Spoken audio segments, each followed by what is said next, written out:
Oh, Shaggy, sweet, cowardly, bottomless pit of a stomach Shaggy. You know him, you love him, and apparently so do the ladies. Because somehow this guy pulls more romantic subplots than Fred has ascots. Doesn't matter if they're next door, out of this world, or in the closet, the series will find them and force them onto a man who just wants to eat and hang out with his pup. His love life is the stuff of legends, and because I woke up one night and remembered that time he almost banged an alien, we're gonna do a deep dive into his roster, who they are, why this keeps happening, and all the awkward to questionable shenanigans that come along with it. I am Sarcastic Chorus, and this is gonna be a weird one.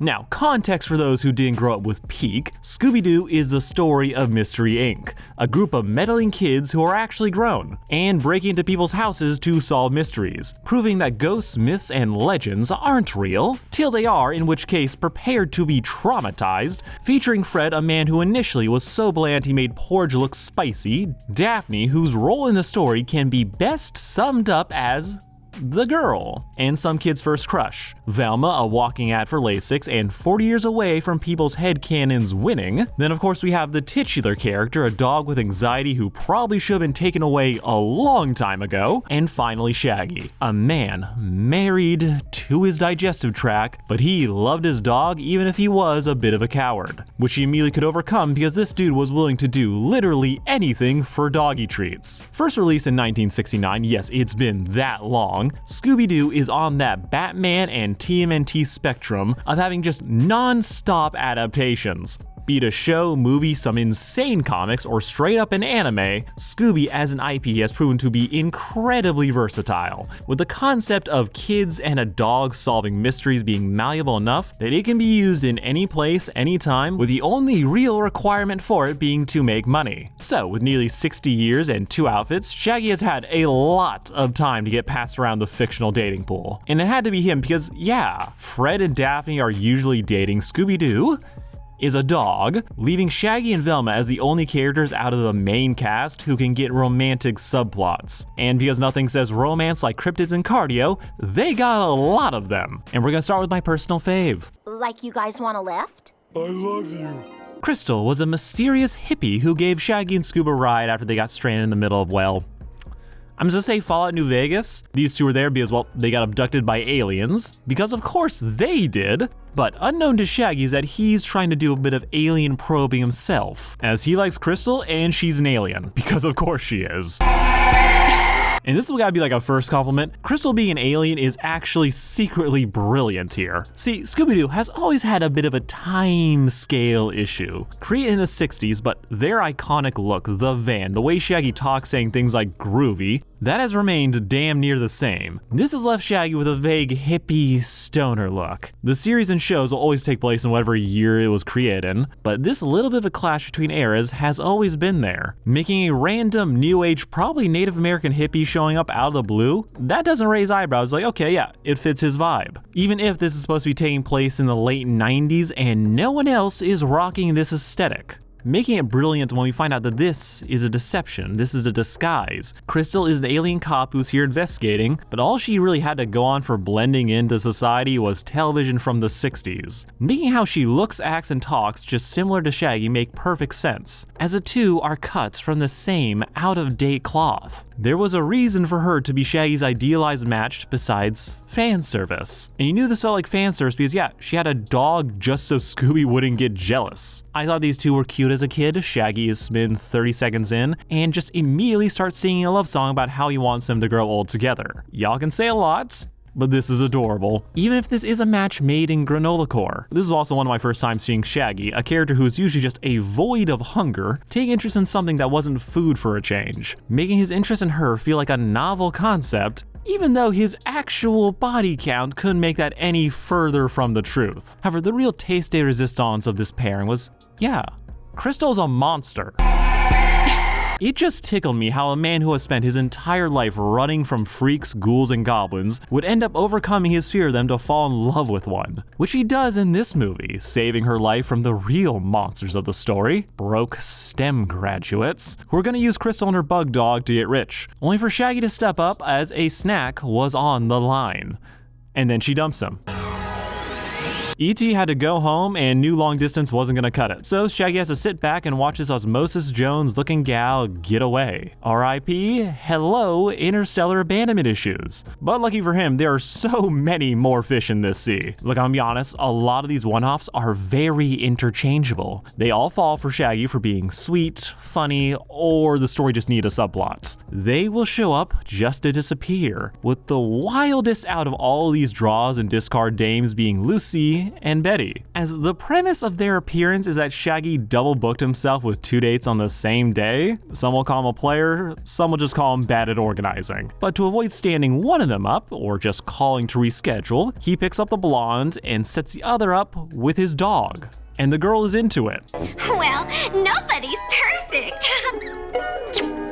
So I'm just gonna save y'all the pain of hearing me come up with silly ways to describe a bunch of one-offs and spare your eyes some of the lowest quality footage I've ever worked with. We're just gonna skip ahead to the more prominent paramours, or just the ones that mentally scarred me. Yoo-hoo!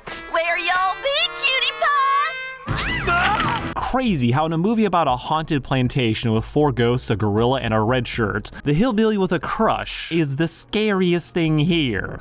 Mainly because Sadie Mae Scroggins, much like the Confederate ghost, can't let shit go. First appearing in the 1800s corn equivalent of the Pizza Man, Sadie Mae shows up to ask for some molasses, seeing the skinny new plantation owner and deciding, yeah, she'd fuck him. But then, because this story has more southern stereotypes than a certain Louisiana wedding, Sadie's brother, and I can't undersell how much I'm not making this name up, Billy Bob, shows up to declare that their and Shaggy's family are in a blood feud. And he busts out a gun and tries to shoot Shaggy in the head for the rest of the movie. All while his sister is trying to shoot her shots, as yeah, she really wants him.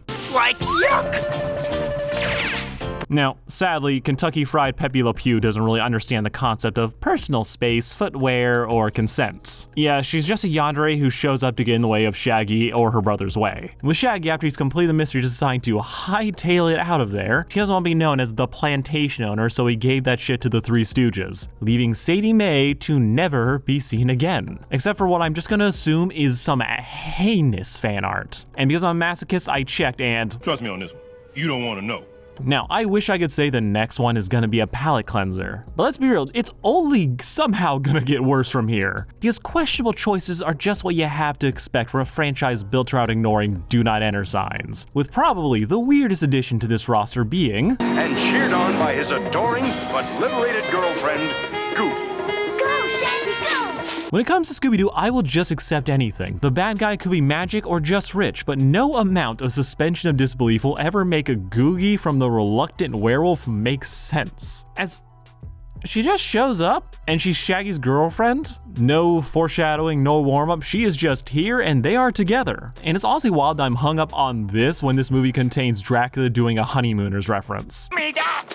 Oh, right to the moon! Bang! Zoom! Just using space travel as a metaphor for beating his wife. That went right over my head when I was a kid and now it's all I can think about. Kinda like how Googie feels like an OC who's just here to date Shaggy. As if you take that one part of her character out and dye her hair red, Googie is just Daphne with a worse fit. Googie sees her boyfriend turn to a werewolf and just decides, yeah, I can fix him, and then she does. Truly, there's no rhyme or reason to her addition, but honestly, I kinda have to let go as Shaggy is suddenly a race car driver. So weird things have happened. I mean, we have 3 back-to-back movies without Fred, Daphne, and Velma. Strange choices are basically a staple of this franchise. Personally though, Googie was fine. She's blonde Daphne and hasn't appeared in anything since. Maybe they thought she'd catch on, but given how scared Warner was about annoying fans, she's probably trapped in the same ditch they keep Scrappy in. You know, when they're not trying to make fun of how much the character meant for kids sucked, and committed the greatest sin of all, being annoying. Puppy power! This movie genuinely ruined Scrappy's rep, and he has never recovered from this. But while we're here, I might as well talk about another love interest that was created to pit Shaggy and Scooby against each other. So feel free to stand and give your applause to a character who I only just now realized was a stoner joke. I'm Mary Jane. Like, that is my favorite name. Really? Yeah. How did they get away with this? Oh shit, James Gunn made this? I wonder why he was so obsessed with all the Shaggy is a stoner references, as they really just take Shaggy saying, oh, we gotta do what we're best at, and then make it look like he's hotboxing the Mystery Machine. This was a choice, just like it was a choice for the proud pet owner to throw his dog under the bus to get one-on-one time with a hot blonde, who is named Mary Jane, and because we need to show how quirky and for Shaggy she is, she also eats Scooby snacks, which means he's basically done so, setting up a classic battle between man's best friend or the Tinder date who wouldn't last a week. With the only hiccup to what should be a quirky sure thing is that she is allergic to dogs, hence Shaggy telling Scoob to move to the back of the plane. But the whole dog thing doesn't turn into that much of a deal breaker. The real issue is that she's possessed. Look, Scrappy was plotting the end of the world, monsters were stealing teenagers' bodies, and for some reason we're 2 for 2 on paranormal forces being socialized with out-of-date media. We got beats like it was the listeners on Earth. You know what I'm saying, G? No. Word.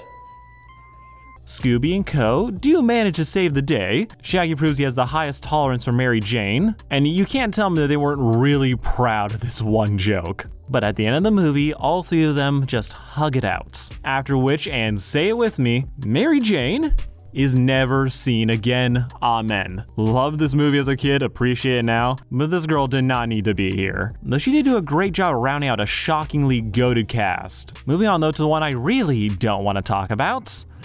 Velma had a sister. Hi, Shaggy. Fuck no, that's my sister. They will make literally anyone down bad for Shaggy. This is Madeline Dinkley, Velma's little sister, who has apparently always had a thing for twig-like men, hence her crush on Shaggy. But before you judge, I do have to point out, she's attending college to be a stage magician. I feel like that is far more deserving of side-eye. Cursed with being a theater kid with zero idea of what to do with her life. Maddie apparently was in clown college before this, but then settled on magic, with the mystery gang showing up account of her mother being worried about an alleged curse. But given how frequently alleged turns into actual in this universe, fair. So while Fred is eye-banging one of the teachers, Maddie drags Shag into the Feathered Monster of the Week, where he proves being a runner isn't always a deal breaker. And if you're wondering, Velma is just okay with her college-age sister chasing a dude probably edging early to mid-20s. We don't know how old, but I'm basing this purely off of vibes. Maddie here got hit by Cupid's arrow a little harder than most, though in her case it might have caught her in the eye, as she's convinced the Cowardly Lion is actually her knight in shining armor. With the worst part being, yeah, he kind of is. Bro, are you high? Now this is the craziest part here. Rather than being a joke crush, we actually see Shaggy start to crush on Doe-Eyed Dinkley. Stepping up when she's kidnapped, the trio end up being the ones who save the day. Meanwhile, the rest of the gang just sat around preparing one of the longest expedition dumps in Scooby-Doo history. No need to dwell on all that, we instead can linger on the fact that it's kind of implied Shaggy and Madeline are together in the end. They're like hugging after her show. And after everything that's happened, it's like, oh, like this might be a thing. And I'm just like, why? They really push Shaggy to date Velma's younger sister. And I'm like, why? Is this another Googie case where someone wants Shag with one of his co-stars, but they needed the dyed version to somehow make it less weird? I don't hate this couple, they're not obnoxiously cute or the most forced thing I've ever seen. But she's just Velma in different clothes, and I can't unsee it, and I can't believe no one in this friend group just mentions it. It's like, okay, whatever, she had one minor cameo after this, after which point she was immediately buried in a ditch. Which brings us to the girl that I know for a fact most of you didn't know existed. Shaggy, it's me, Amelia. Just to rip this band-aid off, a lot of people have said Be Cool Scooby-Doo looks like a Family Guy cutaway. And they're right. But it doesn't matter because this show is actually hilarious. Abandoned? Oh, forget it. I'm gonna become a skate punk. It's pretty straightforward. I am willing to admit that I overlooked this show because of the art style, as yeah, that can be an actual deal breaker in some cases. But maybe if this show had leaned into the fact that they had a goth girl, maybe this show would have done better. Amelia, I can only imagine your parents' reaction to all this. I know, right? They're thrilled. Bye, Mom. Bye, Dad. This is Amelia, a childhood friend of Shaggy's who, after ghosting each other for 8 years, suddenly decide to reconnect. She invites him to a party, his friends tag along, and it turns out to be a cult. We're trapped between eyeliner and leather. Shaggy gets insecure about being the same dude Amelia used to know, and does that normal guy thing of changing everything about himself. Though personally, I don't actually have much to say about the American goth. Girl just wanted to be accepted, and Shaggy beats up a toddler. I think I'm just gonna chalk this up as a decent addition to the roster, and because of this, I actually watched Be Cool, and yeah, it's pretty good. I knew it! Velma, stop breaking the cemetery! Velma from Mystery Inc. said, "Oh, I can fix Shaggy," ignoring the fact that she is clearly worse. I've already done a whole video talking about this relationship, how it was well written, you just have to accept that teens were being messy, and that's being done intentionally. But to summarize here, Velma is a lover of women, and she just hasn't realized it yet. And the majority of season 1 of this show is her failing to make Shaggy fit an ideal she doesn't actually want. Mystery Inc. season 1 is just goated, and the love triangle between Shaggy, Velma, and Scooby was something. Are you cheating on me? Again, watch my other video for the play-by-play. But there is another girl in this show, but she just turns out to be a thief. So TLDR, this was a wannabe power couple, and why I think this type of story can only have happened in this show in this era. Velma is just canonically a member of the Alphabet Mafia now. This has been a long time coming. The fanon was so strong it became canon, so when this was previously pitched, it was just a case of pair the spares. How if Fred and Daphne were gonna be an item, the other two humans might as well date. Mystery Inc. rolled with that idea, even though it was clearly more about Velma realizing some things about herself, and that was good. These two have never been great together, so of course Velma the show did it. I thought you were like suggesting a date. A date? You wish. A date? What? Now, I don't hate Velma as much as some other people do, mainly because I didn't finish. Left that shit after season 1, moved on with my life. But to me, the worst crime this series commits is that it is unfunny more often than not. With the second worst crime being how it made Shaggy into a pathetic simp. In teen movies, whenever a girl needs money, a guy sells something and then blackmails the girl into dating him for it. Problematic, but effective. Bro's personality could be best described as I would die for a woman who wouldn't text me back. Norville, as he's called here, is just meant to be a beta male trapped in the friend zone, willing to give up everything for one of the most unlikable main characters we've had in a hot second. Velma treats Norville like I treat my houseplants, aka brief moments of guilt-ridden affection followed by long periods of neglect. Velma in this version is actually in love with her former bestie turned rival Daphne, which leaves Norville to feel even more cringe and pathetic. With this continuing after he starts dating Gigi, a character whose most notable trait is not being a dick. But unfortunately, the most interesting about her is the false rumor about how she was gonna be named Scooby with an I. And people lost their shit as haters will believe literally anything about this show. Also, apparently Norville falls in love with a brain in a jar only to not remember which body was actually hers, which is supposed to be funny because haha, he's a loser. And this show was a train wreck. Ta-ta-ta-ta-ta-ta! Puppy power!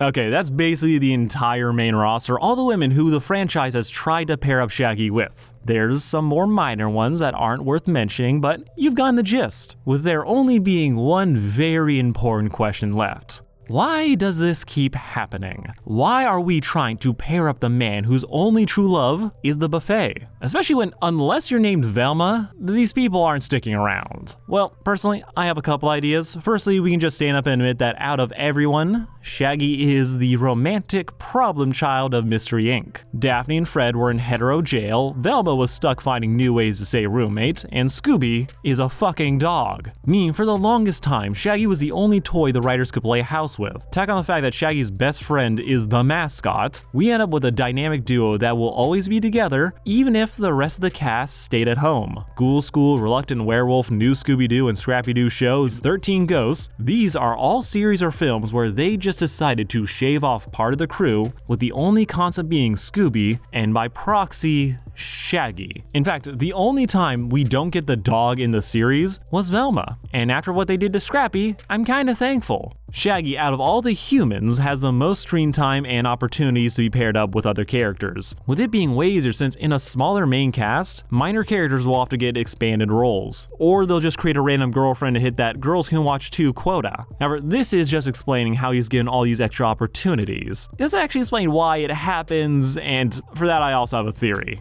The writers need a B-plot. Shaggy may have pull, but he is primarily comedic relief. The main three will be working to solve the actual mystery, leaving the cowards to try and stumble around till they end up in trouble. This creates a bit of narrative freedom where you can really do anything with the two of them. Need to fill time? Shaggy is built for shenanigans. So that, plus his lack of romantic partner, means you can easily throw a lady friend in his direction and you'll have a ball. This goes to explain why so many of his love interests are one-off, as they are just here to fill time, meaning there's never a reason to drag them back into the story, as while they can be good, they'll never be Hex Girls famous. However, I think there's another deeper reason we see Shaggy with so many love interests. And this one is pretty nefarious, as Shaggy has only two standard plot lines: learning to be brave and fighting with Scooby, and there's no better way to cause fights than for the couple to suddenly become a throuple. We saw this in the live action movie, we saw it in Mystery Inc.